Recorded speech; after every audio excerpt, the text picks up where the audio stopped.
Capítulo 4. Não preciso necessariamente gostar de meus jogadores e sócios. Todavia, como líder, preciso amá-los. O amor é lealdade. O amor é trabalho de equipe.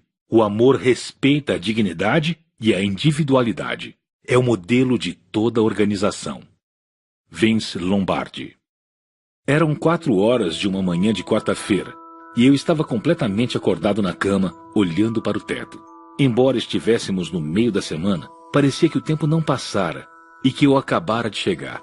À medida que o sargento me irritava, eu estava especialmente impressionado com o nível de meus companheiros de retiro e considerava as palestras fascinantes, a região bonita e a comida excelente. Antes de tudo, estava intrigado com Simeão. Ele era mestre em facilitar as discussões em grupo e extrair pensamentos interessantes de cada participante. Os princípios que debatíamos, apesar de muito simples e às vezes quase óbvios, eram profundos a ponto de me manterem acordado à noite. Sempre que eu conversava com Simeão, ele demonstrava prestar atenção a cada palavra, o que me fazia sentir valorizado e importante. Era mestre em avaliar situações, examiná-las rapidamente e chegar à essência da questão. Quando desafiado, jamais ficava na defensiva, e eu estava convencido de que nunca tinha conhecido um ser humano mais seguro do que ele. Eu me sentia agradecido por ele não me impor sua religião ou outras crenças, porém nem nesse aspecto Simeão era passivo. Ele expunha explicitamente sua posição sobre as coisas. Sua natureza era gentil e apaziguadora.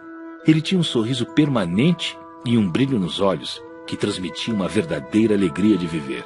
Contudo, o que eu aprenderia com Simeão? Meu sonho recorrente continuava a me perturbar. Encontre Simeão e escute-o. Haveria algum motivo ou finalidade maior para estar ali, como Rachel e Simeão acreditavam? Então qual seria? Como a semana terminaria em breve, prometi a mim mesmo empenhar-me ao máximo para descobrir. Simeão estava sentado sozinho na capela quando eu cheguei, 10 minutos antes naquela manhã de quarta-feira. Seus olhos estavam fechados e ele parecia meditar. Por isso sentei-me numa cadeira ao seu lado quieto. Mesmo sentado em silêncio ao lado desse homem, eu não sentia qualquer constrangimento. Após vários minutos, ele se virou para mim e perguntou: "O que você tem aprendido aqui, John?" Tentando dizer algo, a primeira coisa que me ocorreu foi: "Fiquei fascinado por seu modelo de liderança ontem. Faz perfeito sentido para mim. As ideias e o modelo não são meus." Simeão me corrigiu. "Tomei-os emprestados de Jesus." "Sim, Jesus," eu disse, me movimentando na cadeira. "Creio que você sabe, Simeão, que eu não sou uma pessoa muito religiosa." "Certamente você é." Ele disse educadamente, como se não houvesse dúvida a respeito disso. "Você mal me conhece, Simeão. Como pode afirmar isso?" "Porque todo mundo tem uma religião, John. Todos nós temos algum tipo de crença sobre a origem, natureza e finalidade do universo. Nossa religião é simplesmente nosso mapa, nosso paradigma, as crenças com que respondemos às difíceis questões existenciais. São perguntas assim: como o universo foi criado? O universo é um local seguro ou hostil? Por que estou aqui? O universo foi feito ao acaso ou a uma finalidade maior? Existe algo após a morte? Todos nós pensamos nisso. Certamente que alguns mais do que outros. Até os ateus são pessoas religiosas, porque eles também têm respostas para essas perguntas. Provavelmente eu não passo muito tempo pensando em coisas espirituais. Sempre fui à igreja luterana local, assim como meus pais, acreditando ser a coisa certa a fazer. Lembre-se do que dissemos na sala de aula, John. Tudo na vida está relacionado, tanto verticalmente para Deus, quanto horizontalmente para o próximo. Cada um de nós precisa escolher sobre esses relacionamentos. Para crescer e amadurecer, os relacionamentos têm que ser cuidadosamente desenvolvidos e alimentados. Cada um de nós deve fazer suas escolhas a respeito do que acredita e do que essas crenças representam em nossa vida. Alguém, certa vez, disse que cada pessoa tem que fazer suas próprias crenças, assim como cada um tem que fazer a própria morte. Mas, Simeão, como se espera que saibamos em que acreditar? Como saber o que é a verdade? Existem tantas religiões e crenças para escolher. Se você de fato está perguntando e buscando a verdade, John, creio que encontrará o que procura. Ao final das 9 badaladas, Simeão estava pronto para começar. Como avisei ontem, nosso tema hoje é amor. Sei que talvez seja um pouco incômodo para alguns de vocês. Olhei para o sargento, aguardando testemunhar uma explosão. Mas ele não chegou a fazer fumaça. Após alguns instantes em silêncio, Simeão prosseguiu. Chris indagou ontem: o que o amor tem a ver com isso? Pois eu quero lhes dizer, com muito destaque, que para entender liderança, autoridade, serviço e sacrifício, é importante conhecer esta palavra essencial. Comecei a compreender o genuíno significado do amor há muitos anos, ainda na faculdade. Eu estudava filosofia naquela época, e alguns de vocês se surpreenderão, porém eu era um verdadeiro ateu. Impossível, Greg gritou. O senhor frade renascido em pessoa, um descrente? Como pode, irmão? Rindo, Simeão respondeu. Por que, Greg? Eu estudara todas as religiões, e nenhuma me parecia aceitável. O cristianismo, por exemplo. Eu, de fato, tentava entender o que Jesus dizia. Entretanto, ele continuava retomando a palavra amor. Disse para amar seu próximo, o que eu pensava ser possível contanto que tivesse bons vizinhos. Mas, para agravar as coisas, Jesus insistia em que amássemos nossos inimigos. Para mim, aquilo era pior do que absurdo. Amar Adolf Hitler? A Gestapo? Um assassino? Como ele podia ordenar que as pessoas fabricassem uma emoção como o amor, principalmente com relação a pessoas nada amáveis? Para usar as suas palavras, Greg, comigo não. Agora você está pregando, querido. O sargento sorriu. Então, começou uma crise em meus paradigmas sobre a vida e o amor. Certa noite, muitos colegas e eu nos reunimos para beber umas cervejas na taberna local. Um dos professores de línguas veio juntar-se a nós e logo a conversa mudou para as grandes religiões do mundo, até culminar ao cristianismo. Eu disse algo parecido com, sim, amar nossos inimigos. Que piada! Então tenho de amar um estuprador? O professor de línguas me interrompeu afirmando que eu estava interpretando mal as palavras de Jesus. Ele explicou que, ao pensar em amor, eu estava confundindo sentimento com ação. Você sabe, a partir do instante em que tenho sentimentos positivos sobre algo ou alguém, posso dizer que os amo. Geralmente relacionamos amor com bons sentimentos. É verdade, Simeão, a diretora concordou. Realmente, ontem à noite fui à biblioteca e procurei amor no dicionário. Havia 3 definições e eu as escrevi todas. Número 1, forte afeição. Número 2, ligação calorosa. Número 3, atração baseada em sentimentos sexuais. Você entende o que eu digo, Teresa? O amor é conceituado um pouco mesquinhamente, e a maior parte das concepções envolve sentimentos positivos. O professor de línguas me explicou que muito do Novo Testamento foi originalmente escrito pelos gregos que usavam diversas palavras distintas para descrever o multifacetado fenômeno do amor. Se bem me recordo, uma dessas palavras era eros, da qual se deriva a palavra erótico, e significa sentimentos fundamentados em atração sexual e desejo ardente. Outra palavra grega para amor, storgé, significando afeição, especialmente com a família e entre os seus membros. Nem eros, nem storgé aparecem nas escrituras do Novo Testamento. Outra palavra grega para amor era philos, ou fraternidade, amor recíproco. Uma espécie de amor condicional do tipo, você me faz o bem e eu faço o bem a você. Finalmente, os gregos usavam o substantivo ágape e o verbo correspondente, agapao, para descrever um amor incondicional, baseado no comportamento com os outros, sem exigir nada em troca. É o amor da escolha deliberada. Quando Jesus fala de amor no Novo Testamento, usa a palavra ágape, um amor pelo comportamento e pela opção, não o sentimento do amor. Refletindo nisso agora, a enfermeira acrescentou, parece tolice mandar alguém ter um sentimento ou emoção por alguém. Neste sentido, aparentemente, Jesus Cristo não dizia que nós precisamos supor que as pessoas ruins não são ruins, ou nos sentir bem em relação a pessoas que agem indignamente. O que ele tentou dizer era que precisamos nos comportar bem em relação a elas. Eu jamais pensara nisso desse modo. A treinadora interrompeu. Certamente, os sentimentos de amor talvez sejam a linguagem do amor ou a expressão do amor. Porém, esses sentimentos não se constituem no que o amor é. Como Teresa disse ontem, o amor é o que o amor faz. Por falar nisso, acrescentei, eu reparo nitidamente que existem ocasiões em que minha mulher não gosta muito de mim. Porém, ela fica ao meu lado de qualquer maneira. Ela pode não gostar de mim, mas continua a me amar e demonstra isso por suas ações e dedicação. Sim, o sargento acrescentou surpreendentemente. Escutei pessoas me afirmarem muitas e muitas vezes o quanto amam suas esposas. Eles falam isso sentados nos bares procurando mulheres, ou pais que se derretem de amor pelos filhos, contudo não conseguem reservar 15 minutos do dia para ficar com eles.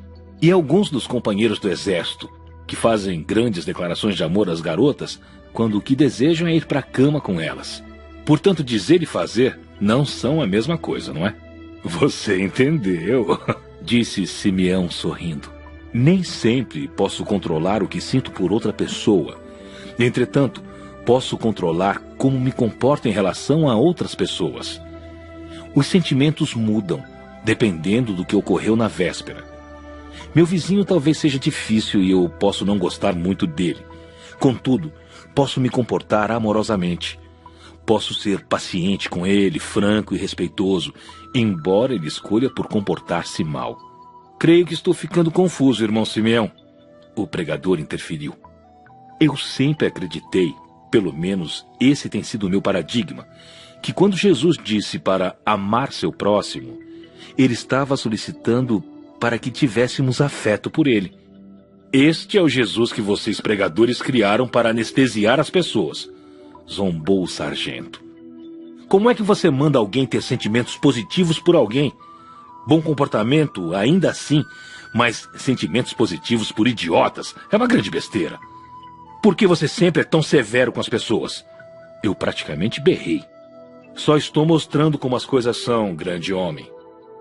E geralmente, à custa de alguém. Retruquei, aguardando uma reação.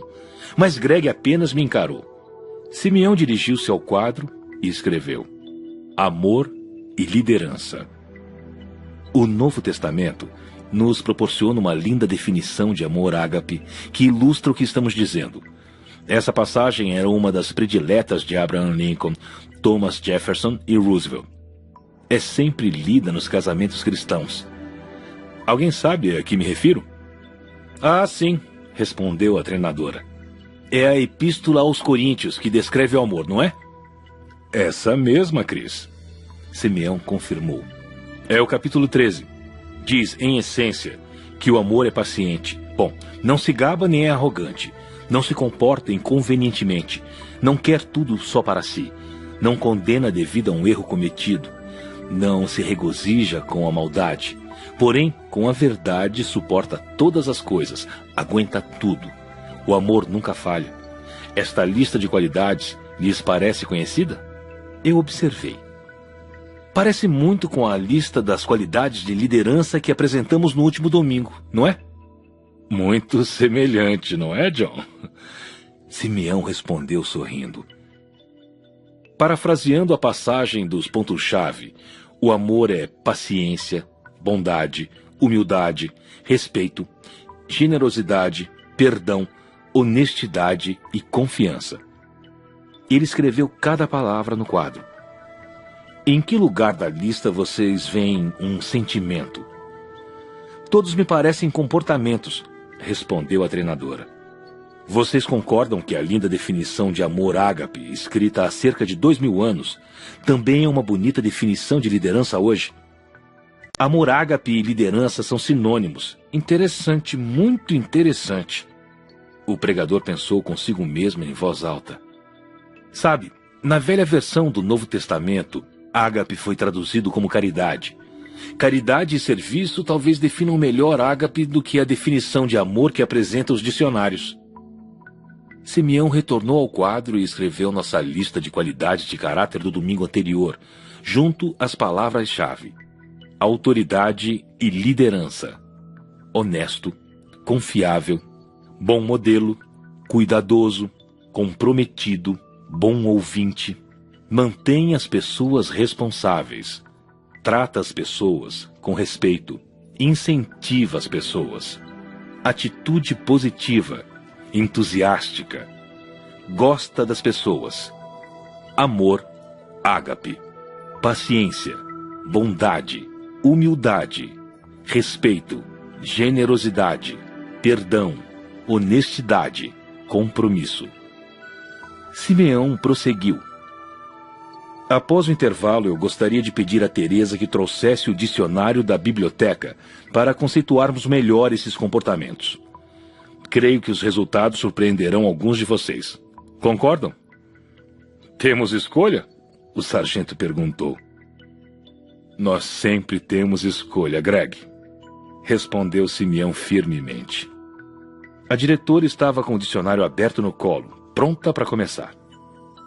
Simeão, procurei a primeira palavra, paciência, e ela é definida como ter autocontrole diante da adversidade. Simeão escreveu a definição. Paciência. Ter autocontrole. Deus, conceda-me paciência, disse Simeão sorrindo. Será que a paciência, isto é, ter autocontrole, é uma importante qualidade de caráter para um líder? A treinadora falou primeiro. O líder deve ser exemplo de bom comportamento para os jogadores, as crianças, os empregados ou quem quer que esteja lidando.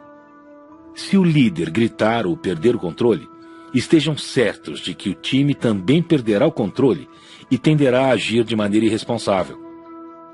Também é importante, a enfermeira acrescentou, que você crie um ambiente seguro, em que as pessoas possam cometer erros sem receio de ser advertidas de maneira rude, aos berros.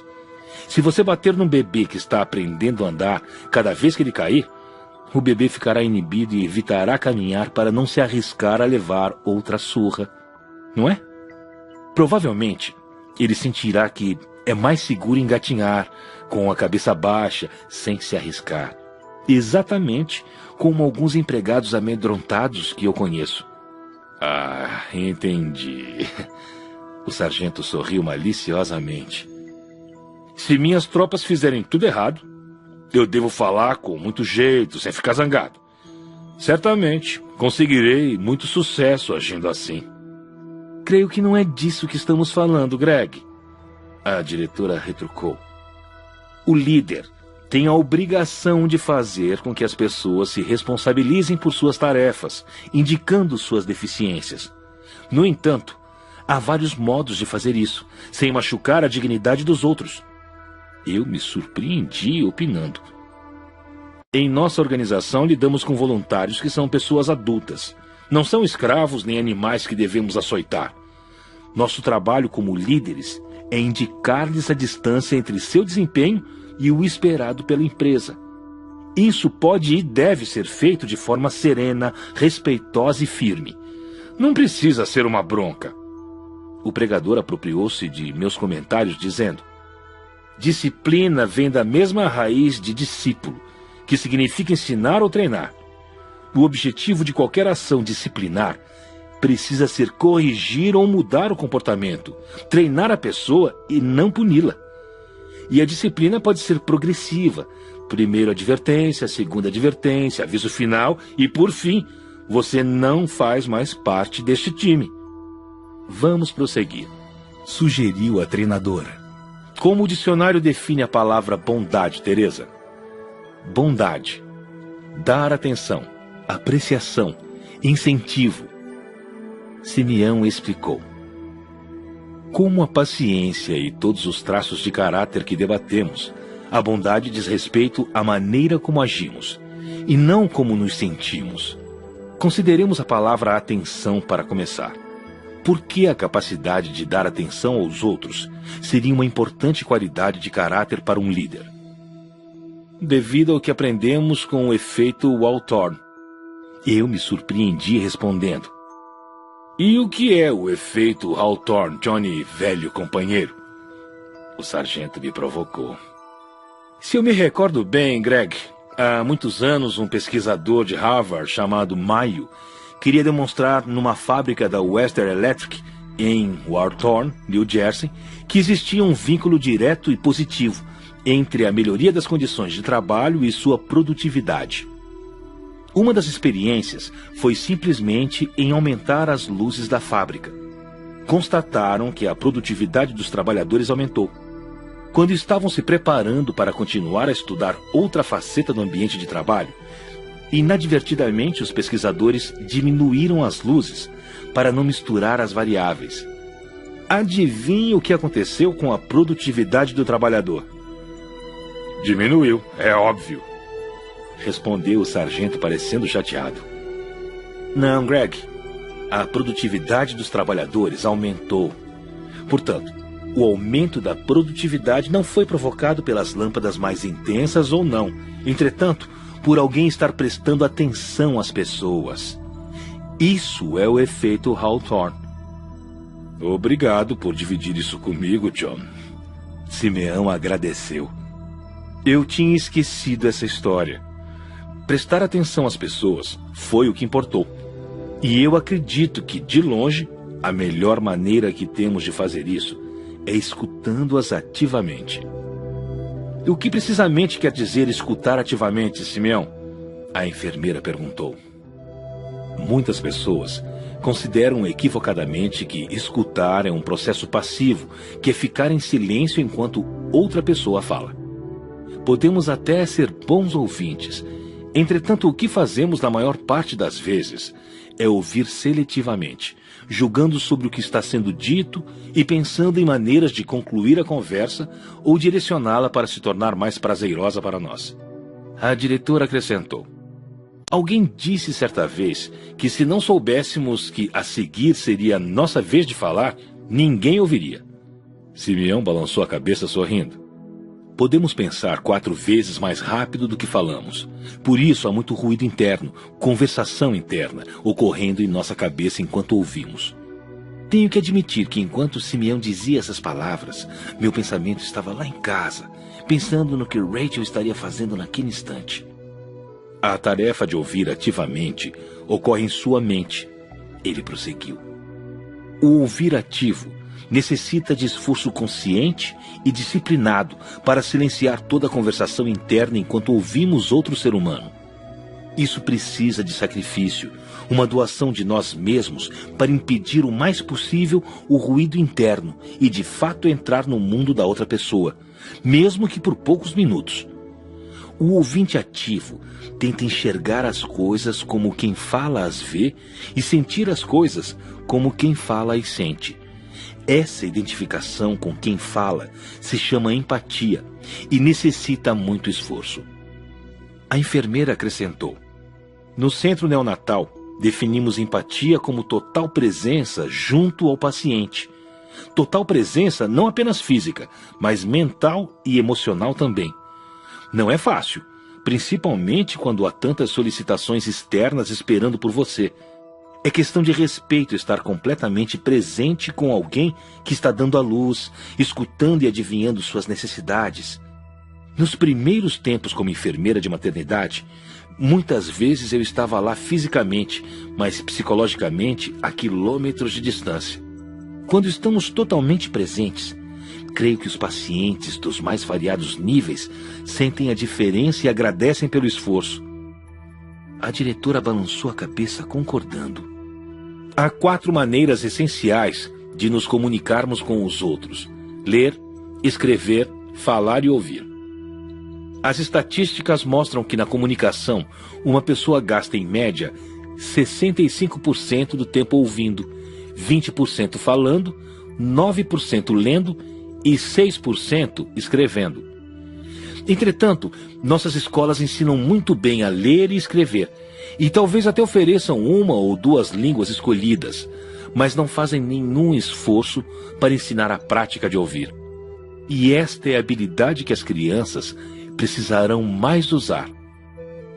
Interessante, Teresa. Obrigado. Simeão continuou. E quais são as mensagens conscientes e inconscientes que enviamos às pessoas quando nos doamos e as ouvimos atentamente? A enfermeira respondeu: o fato de desejarmos colocar de lado todas as distrações, até as distrações mentais, envia uma mensagem poderosa à pessoa que está falando de que você realmente se importa com ela, que essa pessoa é importante para você. É verdade, Simeão. Ouvir é provavelmente nossa grande oportunidade de dar atenção aos outros diariamente, dizendo-lhes o quanto os valorizamos.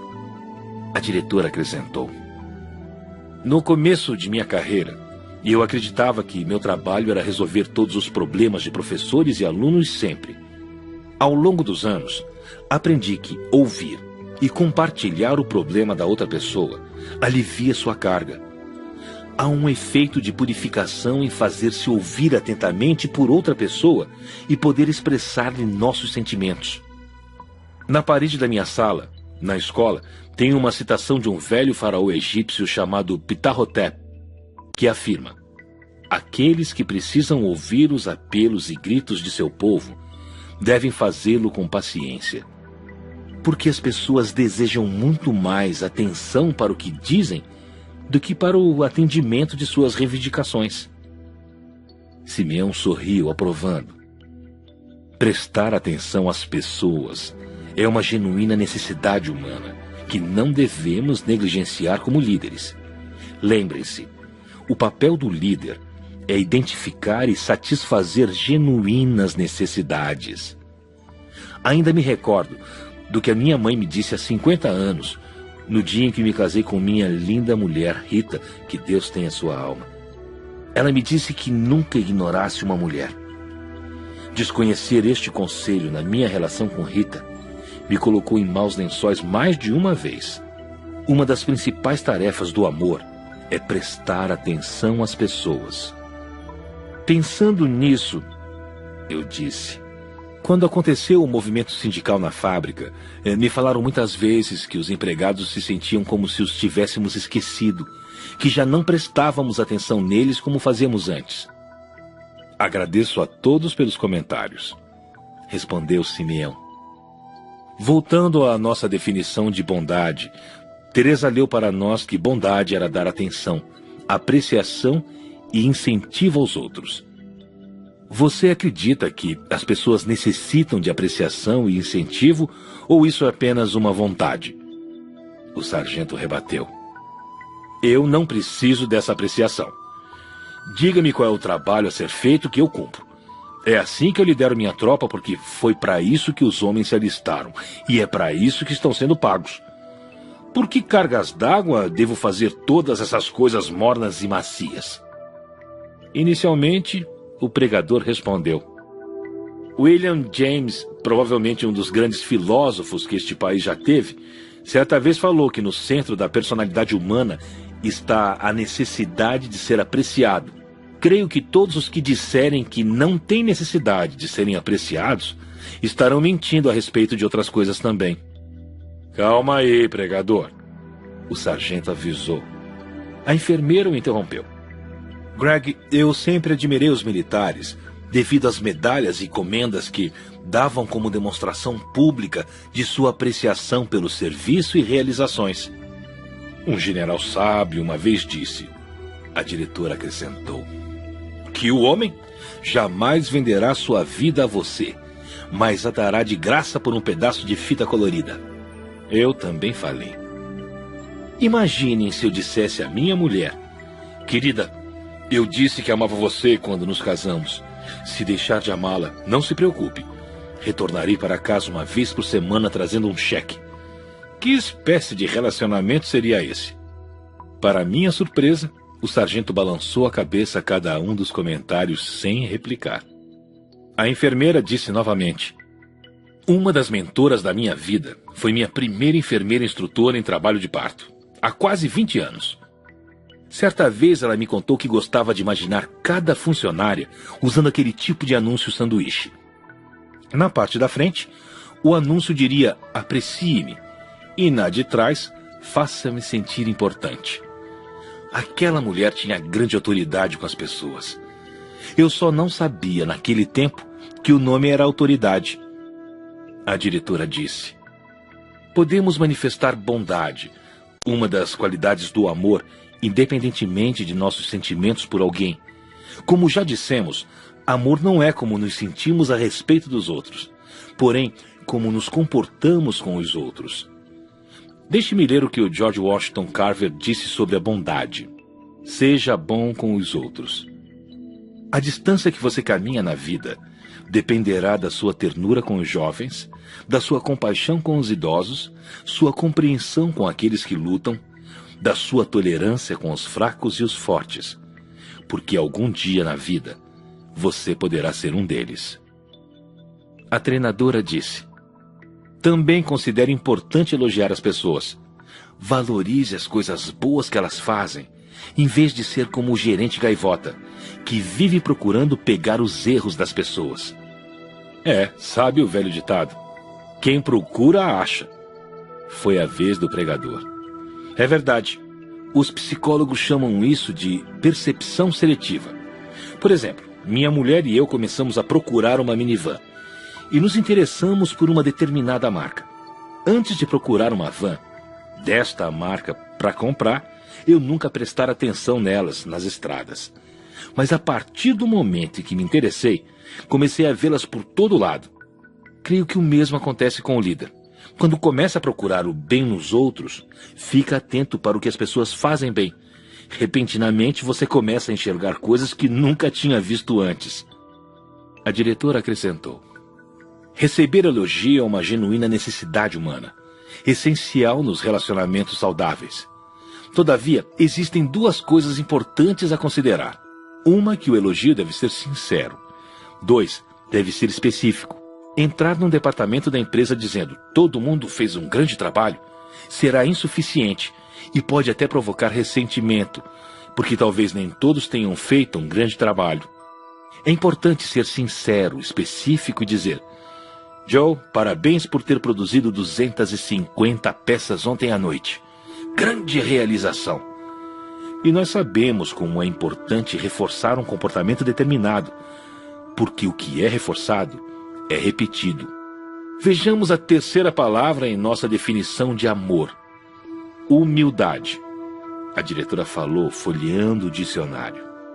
Humildade: ser autêntico, sem pretensão, orgulho ou arrogância. A diretora perguntou: qual é a importância da humildade para um líder, Simeão? Quase todos os líderes que conheço são muito egoístas e orgulhosos. O sargento retrucou: o líder tem que ser um chefe forte, capaz de dar um chute no traseiro quando necessário. Desculpe, mas eu não compro essa ideia. O pregador interveio. A Torá, que corresponde aos 5 primeiros livros do Velho Testamento, afirma no livro dos Números que o homem mais humilde que jamais viveu foi Moisés. Lembre-se quem foi Moisés. Foi quem atirou as tábuas com os 10 mandamentos montanha abaixo num ímpeto de raiva. Quem matou um egípcio que matara um companheiro hebreu. Foi aquele que estava constantemente discutindo e brigando com Deus. Ele lhe parece um tipo de homem tímido, digno de pena, Greg? Qual é a sua, pregador? Greg respondeu sarcasticamente. A treinadora interferiu delicadamente. Creio que o que queremos de nossos líderes é a autenticidade, a habilidade de serem verdadeiros com as pessoas, não líderes inchados de orgulho e fixados em si mesmos. O ego pode realmente interpor-se no caminho e criar barreiras entre os líderes e seus liderados. Os líderes arrogantes, que consideram que sabem tudo, são um estrago para muitas pessoas. Essa arrogância também é uma pretensão desonesta, porque ninguém sabe tudo ou tem tudo. Humildade, para mim, é pensar menos a respeito de si mesmo. Precisamos uns dos outros, a enfermeira disse serenamente. Os arrogantes e orgulhosos fingem que não precisam. O individualismo que predomina em nosso país é mentiroso e cria a imagem de que não somos e não devemos ser dependentes de outras pessoas. Que piada! Um par de mãos me tirou do útero da minha mãe ao nascer. Outro trocou minhas fraldas, me alimentou, me nutriu. Outro ainda me ensinou a ler e escrever. Agora, outros pares de mãos cultivam minha comida, entregam minha correspondência, coletam meu lixo, fornecem minha eletricidade, protegem minha cidade, defendem minha nação. Um par de mãos cuidará de mim e me confortará quando eu ficar doente e velha. E por fim, outro par de mãos me levará de volta à terra quando eu morrer. Simeão folheou suas anotações e disse: um professor anônimo de espiritualidade uma vez escreveu: ser humilde é ser real e autêntico com as pessoas e descartar as máscaras falsas. O que vem a seguir, Teresa? Respeito. A diretora começou a ler novamente. Respeito é definido assim: respeito. Tratar as pessoas como se fossem importantes. Agora você me confundiu de vez, o sargento disse. Isto é, eu comecei a ficar nervoso quando você disse sobre influência e amor. Agora você diz que tenho que beijar o traseiro das pessoas com bondade, apreciação e respeito? Escuta, eu sou sargento. Fui treinado para agir usando a autoridade. Este é o meu estilo. O que você me pede não é natural para mim. Greg, Simeão interveio serenamente. Se eu trouxesse um general de exército à sua base, creio que você seria muito respeitoso e reconhecido e exibiria muitos dos comportamentos sobre os quais estamos discutindo. Usando seus termos, provavelmente eu veria muita puxação de saco na sua atitude, não é mesmo? Encarando Simeão, o sargento respondeu: esteja certo que sim. O general é um homem muito importante e merece e terá esse respeito da minha parte. Ouça o que você está dizendo, Greg. Falei. Você está dizendo que sabe como respeitar e apreciar. Você sabe como puxar o saco, mas apenas faz isso pelas pessoas que considera importantes. Assim, você é capaz de ter comportamentos positivos, mas é muito seletivo em relação às pessoas a quem os destina. Simeão retomou a palavra a partir daí. Vocês consideram que podemos tratar todos aqueles que lideramos como pessoas muito importantes?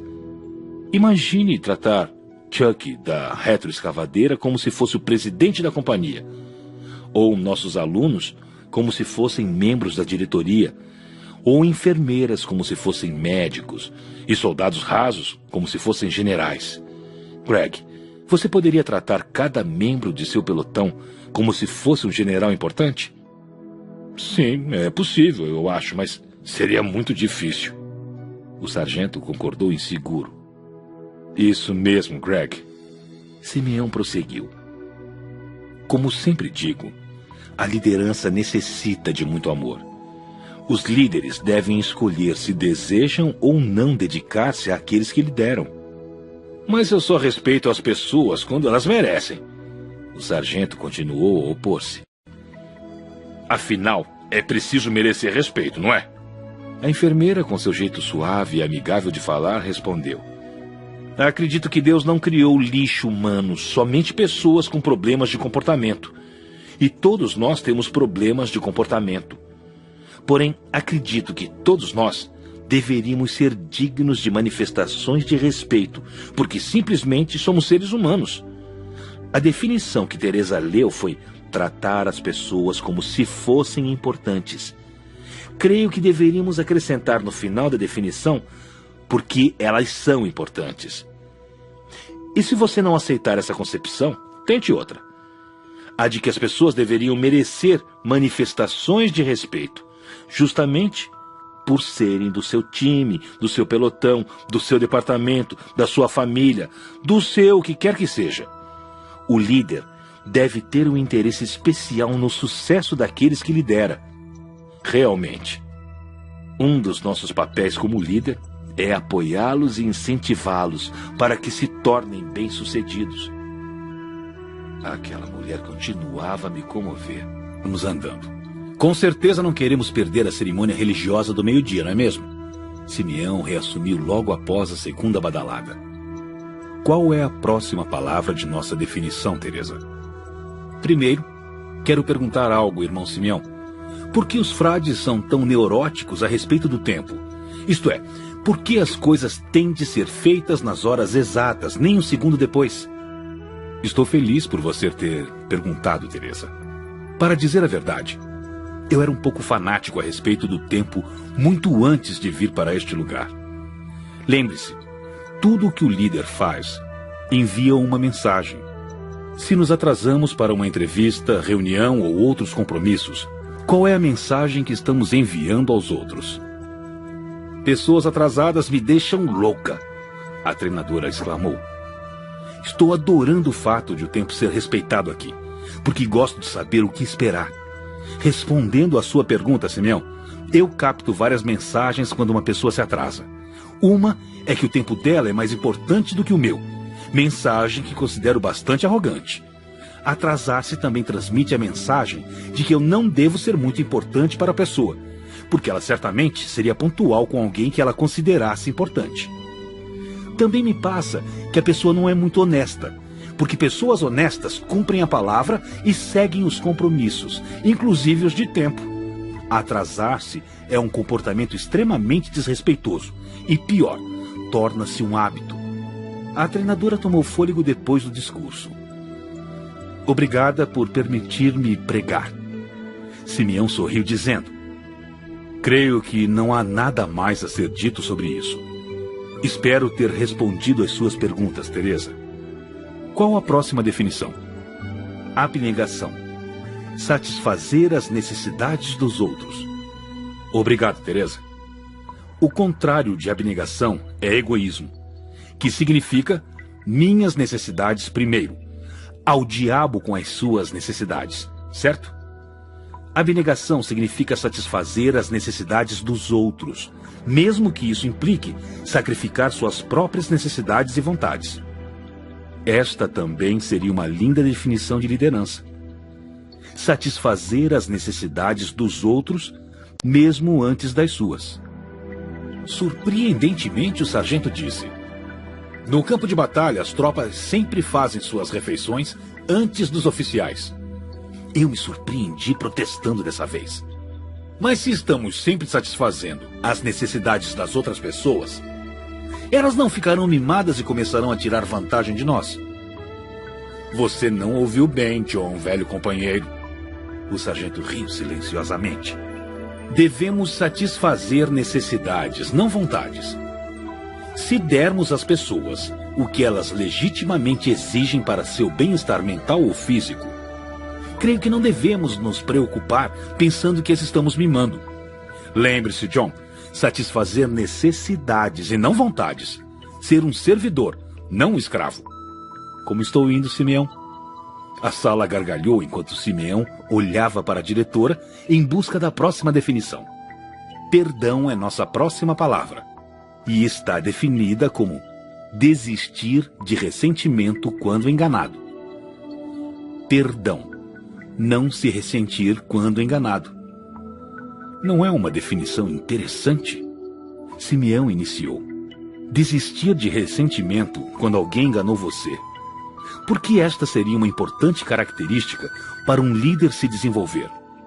Porque as pessoas não são perfeitas e, de um modo ou de outro, agredirão você. A enfermeira respondeu. Creio que na posição de líder, isso acontecerá diversas vezes.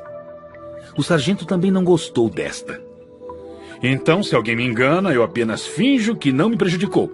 Passo a mão em sua cabeça e digo que está tudo bem. Não, Greg. Simeão esclareceu. Isso não seria liderar com integridade. Perdoar não significa desconhecer as coisas ruins que acontecem, nem deixar de lidar com elas à medida que surgem. Ao contrário, devemos ter um comportamento afirmativo com as pessoas. Não um comportamento passivo de capacho ou agressivo que viole os direitos dos outros.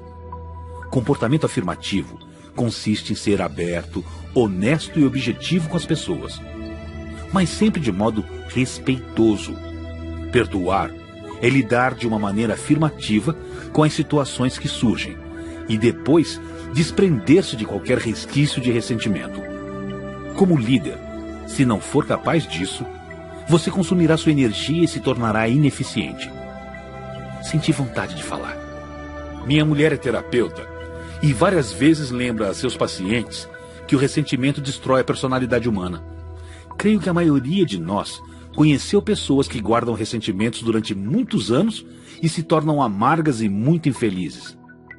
Obrigado por todos os comentários. Simeão sorriu. Vocês lembram que eu disse no domingo que todos nós juntos somos muito mais sábios do que qualquer um de nós? O que o dicionário define como honestidade, Teresa? A honestidade é definida como livre de engano. Honestidade, ser livre de engano. Eu pensei que honestidade era não dizer mentiras, falou a treinadora devagar. Mas ser livre de engano é bem mais vasto, não é? Nós ensinamos às nossas crianças na escola, disse a diretora, que a mentira é qualquer comunicação com a intenção de enganar os outros.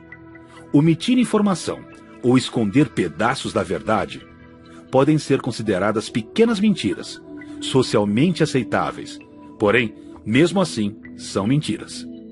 Lembrem-se, Simeão continuou, a honestidade é a qualidade que a maioria das pessoas colocou no topo de sua lista como o que mais esperam de seu líder. Nós também falamos em confiança, construída pela honestidade, que mantém a união nos relacionamentos. Mas a honestidade com as pessoas também é o lado difícil do amor e o que lhe proporciona equilíbrio. A honestidade implica esclarecer as expectativas das pessoas, tornando-as responsáveis, dispondo-se a transmitir tanto as más notícias quanto as boas, dando às pessoas um retorno, sendo firme, previsível e justo. Em síntese, nosso comportamento deve ser isento de engano e dedicado à verdade a todo custo. Meu companheiro de quarto falou novamente. Em meu antigo emprego, meu primeiro chefe costumava dizer-me que, se não exigíssemos de nosso pessoal o cumprimento correto de suas tarefas, estaríamos sendo desonestos.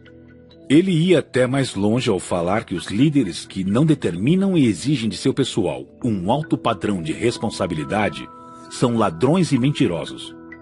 Ladrões porque estão roubando o acionista que lhes paga para contratarem empregados responsáveis. E mentirosos porque fingem que está tudo bem com seu pessoal quando, na verdade, tudo está mal. Acrescentei. Conheci muitos supervisores que pensavam que, contanto que todo mundo estivesse feliz, a vida em seu setor correria bem. Eles se negavam a discutir as deficiências de seus liderados com receio de perder credibilidade ou de que as pessoas ficassem zangadas com eles. Na verdade, eu jamais havia reparado como esse comportamento é desonesto.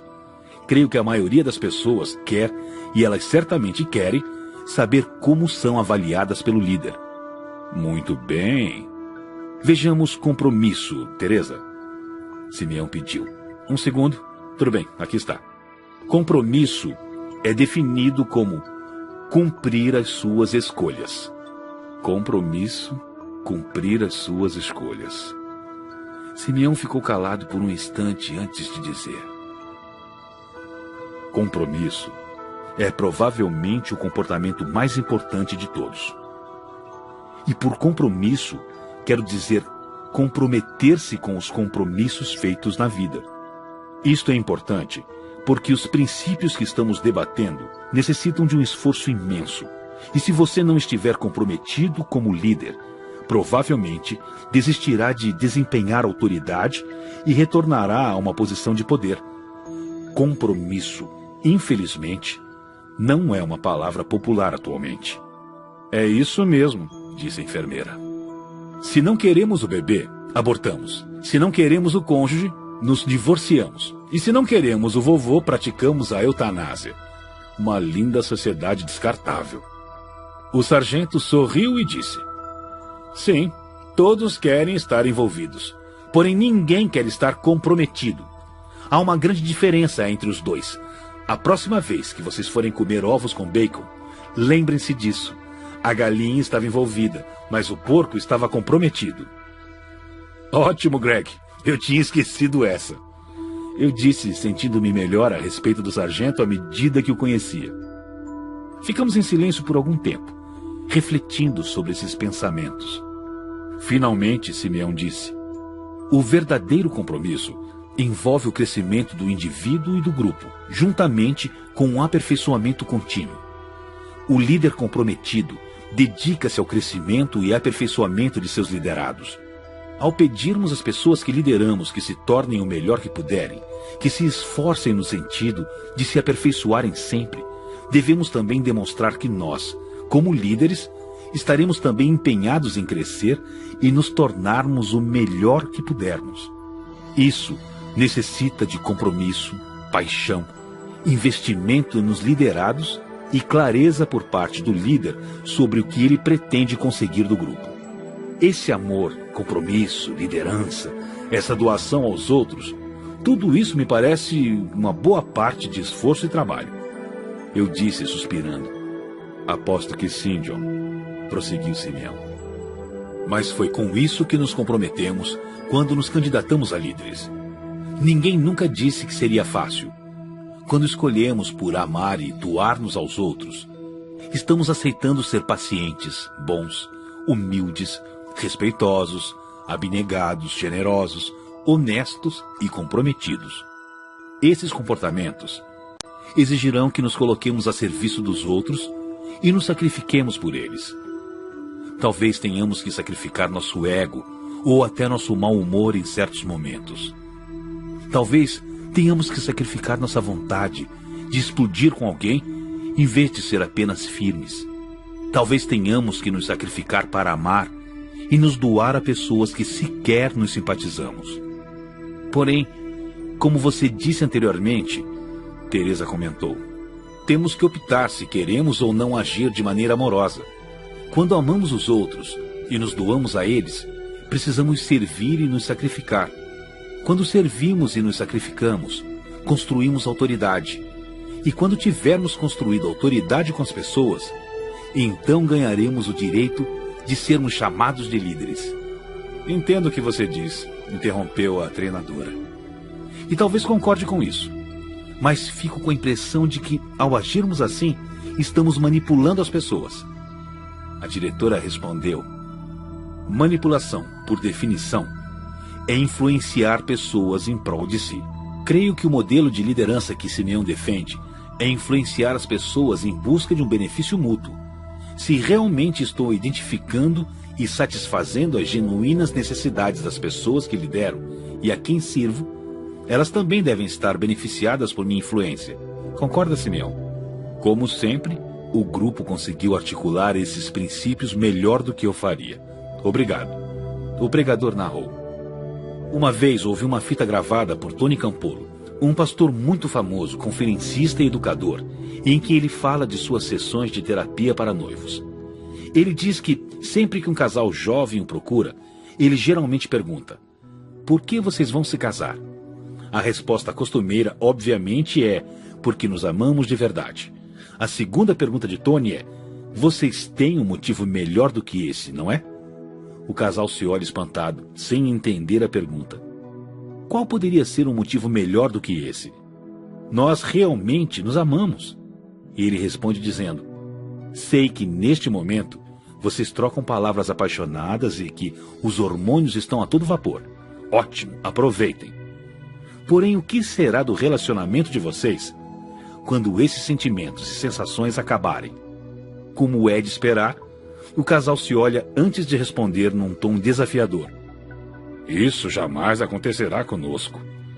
A sala explodiu em risadas. Vejo que alguns de vocês estão casados há muito tempo. Meu companheiro de quarto prosseguiu. Todos nós sabemos que os sentimentos vêm e vão, sendo o compromisso que nos sustenta. Tony conclui a conversa com os noivos, mostrando que cada casamento oferece uma oportunidade para uma união real e profunda. Porém, que só sabemos se somos capazes de construí-la quando a paixão inicial acaba. Sim, Lee, Simeão afirmou. Esse mesmo princípio de compromisso se emprega à liderança. Os comportamentos que estamos debatendo hoje não são tão difíceis com as pessoas de quem gostamos. Muitos homens maus e mulheres más são bons e amigáveis com as pessoas de quem gostam. Mas nosso verdadeiro caráter de líder se evidencia quando é necessário nos doarmos aos agressivos e arrogantes. Quando somos colocados à prova e temos que amar as pessoas de quem não gostamos tanto. É nessas horas que descobrimos nosso grau de comprometimento. É aí que descobrimos o tipo de líder que realmente somos. Teresa acrescentou: creio que foi Zsa Gabor quem disse que amar 20 homens durante um ano é fácil se comparado a amar apenas um homem durante 20 anos. Simeão dirigiu-se para o quadro e completou o diagrama. Em nosso modelo ontem, dissemos que a liderança é construída sobre autoridade ou influência, que por sua vez são construídas sobre serviço e sacrifício, que são construídos sobre o amor. Assim, por definição, quando vocês lideram com autoridade, serão chamados a doar-se, amar, servir e até sacrificar-se pelos outros. Mais uma vez, amar não é como você se sente em relação aos outros, mas como se comporta em relação aos outros. A enfermeira finalizou: o que eu estou entendendo, Simeão, é que a palavra amar pode ser definida como o ato ou os atos de doação aos outros, identificando e atendendo suas genuínas necessidades. É mais ou menos isso? Lindo, Kim. Foi a simples resposta. Amor e liderança. Paciência. Ter autocontrole. Bondade. Dar atenção, apreciação e incentivo. Humildade. Ser autêntico, sem pretensão ou arrogância. Respeito. Tratar as pessoas como se fossem importantes. Abnegação. Satisfazer as necessidades dos outros. Perdão. Não se ressentir quando enganado. Honestidade. Ser livre de engano. Compromisso. Cumprir com suas escolhas. Consequências. Serviço e sacrifício. Deixar de lado suas vontades e necessidades. Buscar o maior bem para os outros.